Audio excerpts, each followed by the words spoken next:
Hey everyone, it's Brennan. Welcome to my channel and welcome to another video. Today we are going to wrap up all the books that I read in September. I read 9 books in September, which is great, but it's a little lower than what I have been reading. I had been reading like 13, 14 books a month, and then school started, which is kind of sad. But what's not sad is that this is my last semester of grad school. So we are in the home stretch. I defend my thesis in October, which is tomorrow. I don't defend tomorrow, but October is tomorrow. Anyway, I defend at the end of October, and I'm just so excited. I mean, I want to say I'm excited to be done, but I'm excited to have achieved this. Anyway, that's not why we're here. We're here to talk about books. So let's talk about these 9 books that I read in September. Let's start out with some facts, some statistics for last month. I read 6 audiobooks, 2 ebooks, and 1 physical book, which is like so on par for me. I've just been reading like 1 physical book a month. And I will pop up my story graphs.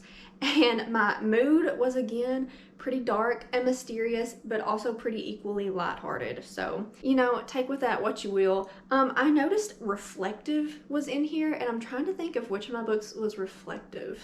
But I read 9 books for a total of 2,819 pages. My genres mainly were romance, who's surprised, romance and thriller, which is just on par for me. I'm really wanting to get back into fantasy though. It's just, I can consume romances and thrillers a lot more easily, and they're just quicker reads. But mark my word, after I graduate, I'm getting into some big fantasies.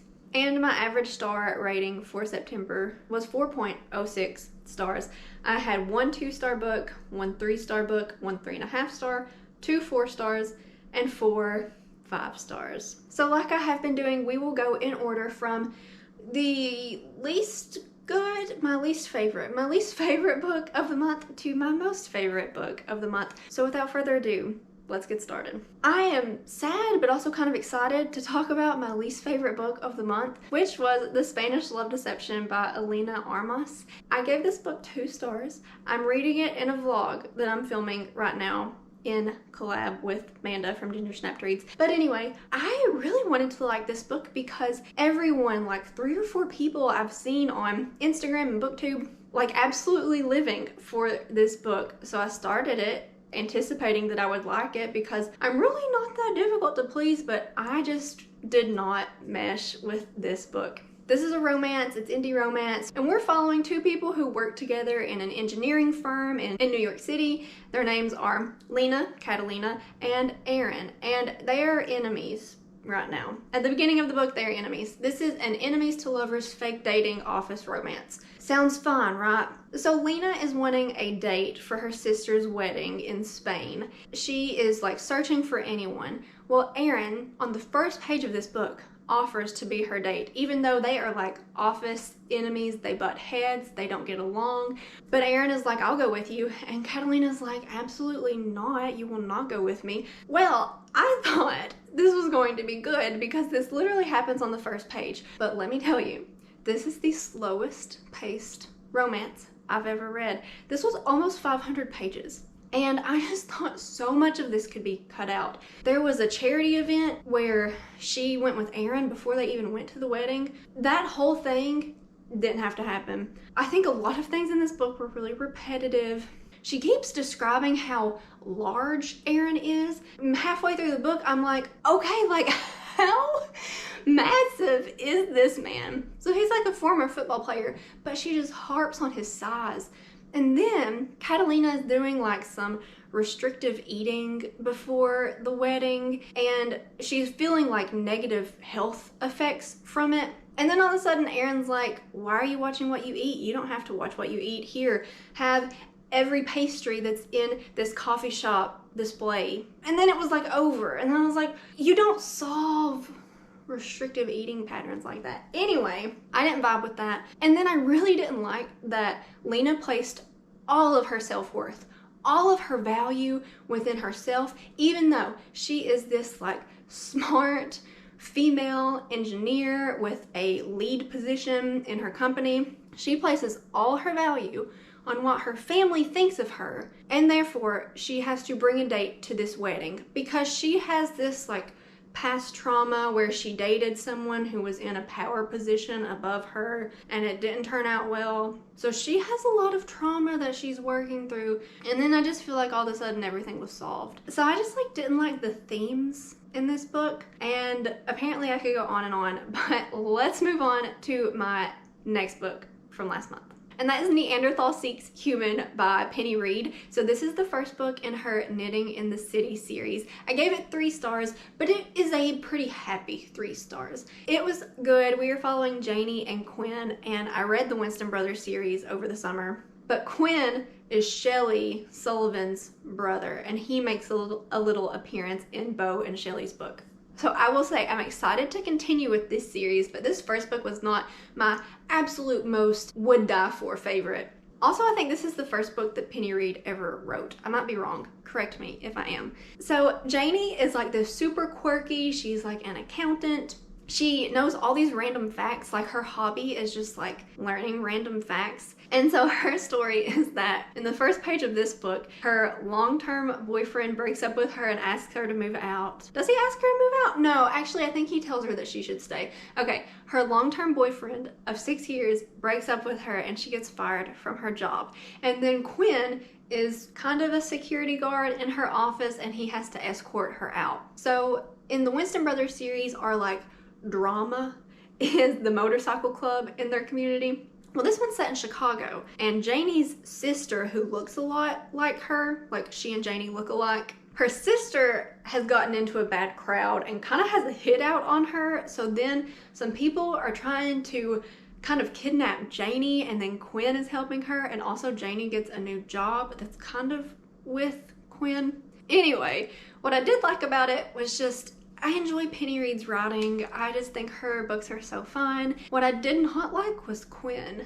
Some things that Janie didn't like about her ex-boyfriend was that he kept wanting to buy things for her. He kept wanting to take care of her. And then when she starts dating Quinn, he wants to do some of those same things. And she's still like, I would prefer it if you don't. And Quinn's like, but I'm going to anyway. So I just thought that was weird. I felt like Janie's wishes weren't really respected in this book.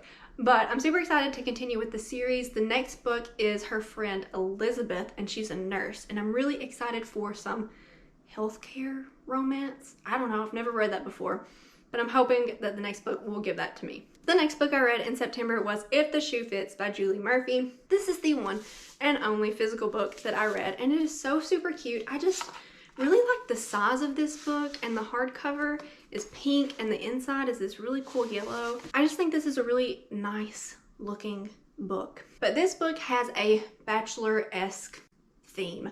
So we are following our main character, Cindy. Oh, okay, obviously you can kind of tell this is like loosely a Cinderella retelling, I believe.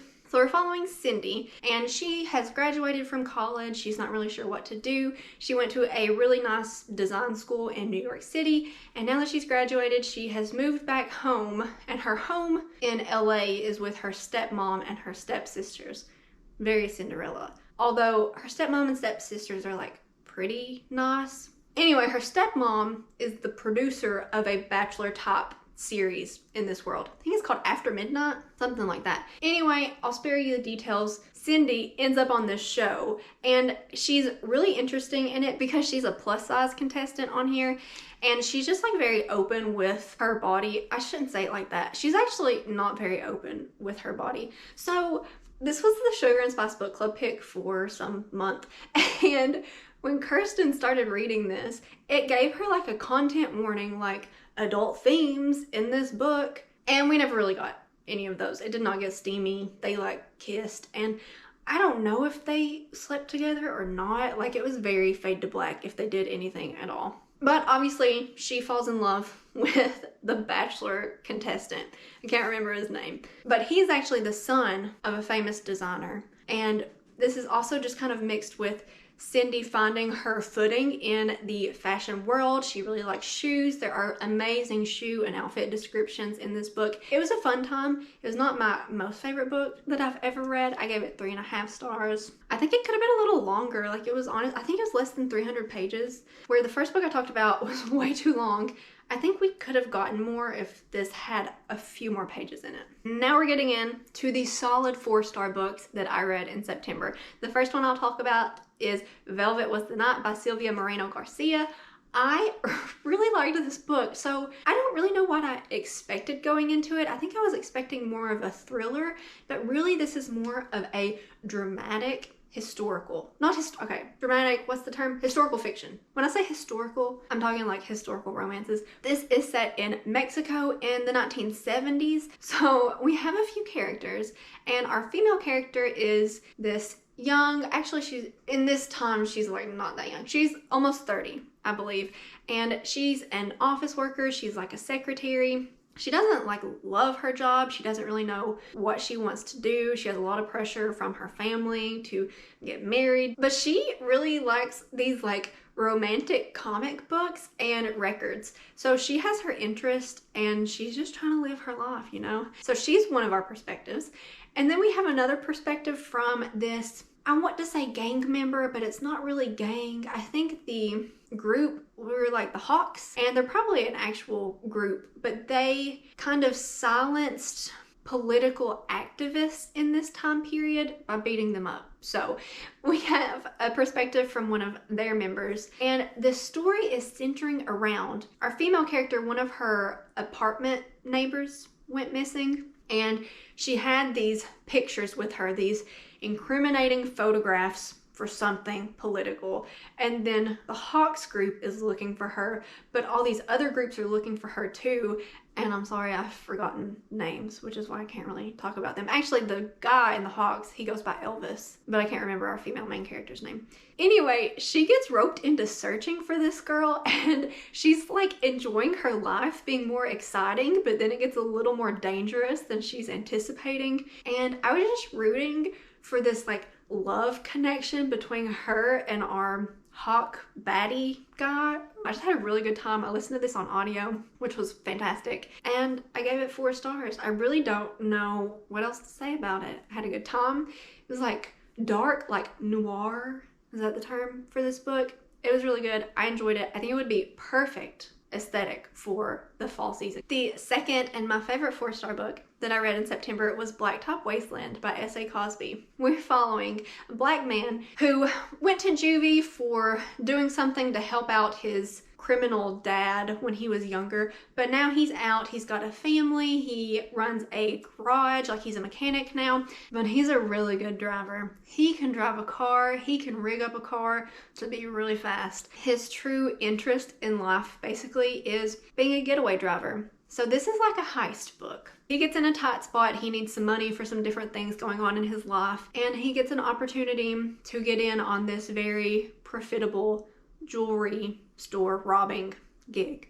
And what I loved so much about this was just the descriptions of these action scenes, like his driving, he's like jumping over embankments. There's just a lot of fun stuff happening, but there's also some really dark, really violent stuff going on also. But I really enjoyed this. Man, these S.A. Cosby books are just ruthless in their descriptions of gore, I guess I'll say. It's just so good. They're so vivid. Sometimes you just need a really actiony book, and this was one of those. But wait a little bit and let me talk about an even better book at the very end of this video. All right, bear with me for this next book. I gave it 5 stars. It's The Risk by S.T. Abby. It is part of her Mind F series. They're on Kindle Unlimited. They're like 90 pages. And this is a serial killer FBI agent romance. These are just so fast-paced, such a fun time.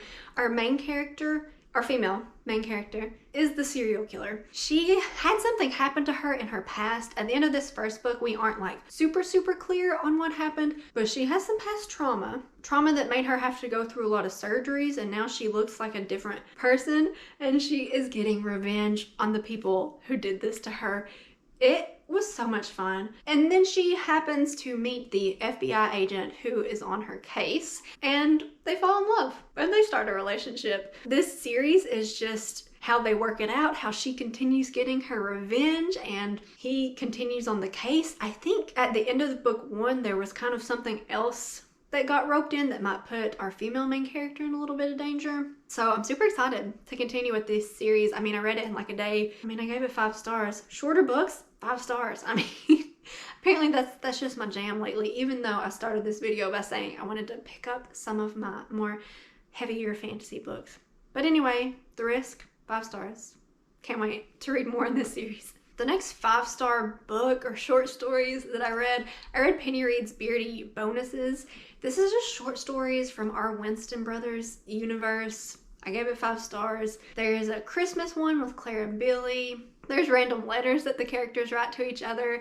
There's a state fair baking contest with Jen and Cletus in it. And we get one with Jen's mom, Diane, and Repo, one of our biker boys. And they have a book coming out soon. Like maybe this year, Diane and Repo have a book coming out. But what can I say? I gave this 5 stars. I won't bore you with more Penny Reed talk, but I'm a fangirl. All right, listen to this. I started Sarah J. Maas's ACOTAR series. I read A Court of Thorns and Roses. I actually listened to the audiobook. So my office at work is reading this series. Okay, one of my friends has already read this series, but now me and one of my other friends is catching up with her.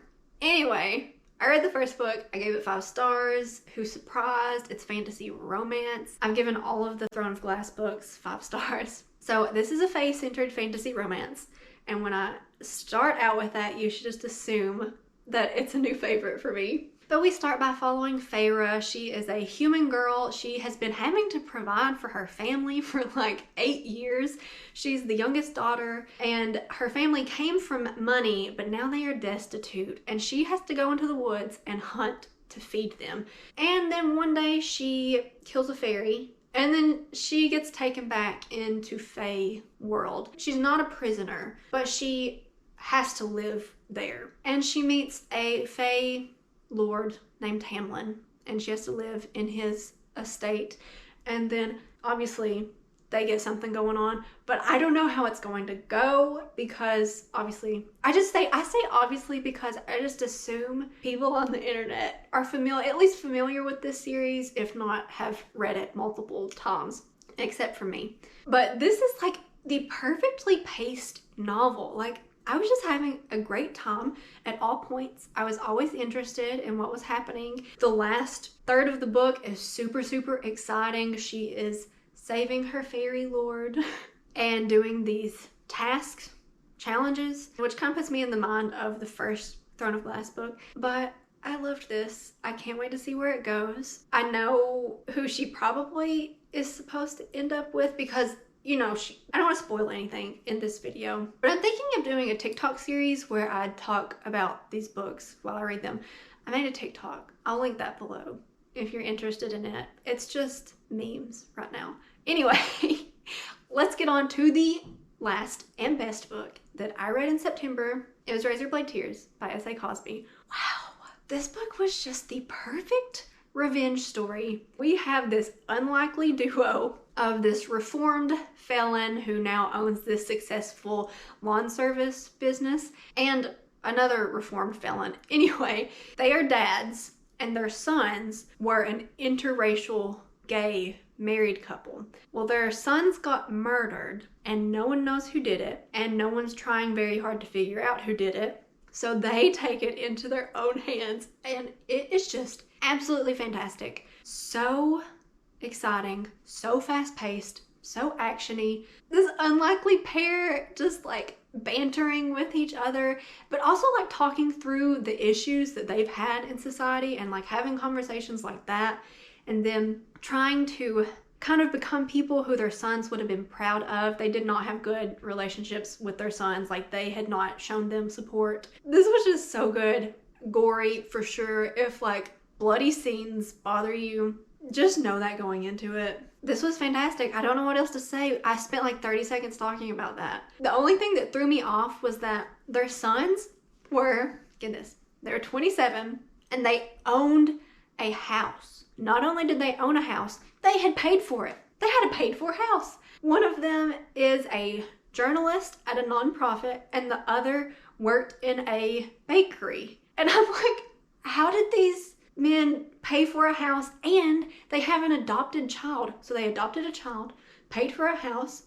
And I was like, that's fake news. Like, that's not realistic. Anyway, I just thought that was funny. That was the only thing that like pulled me out of the story.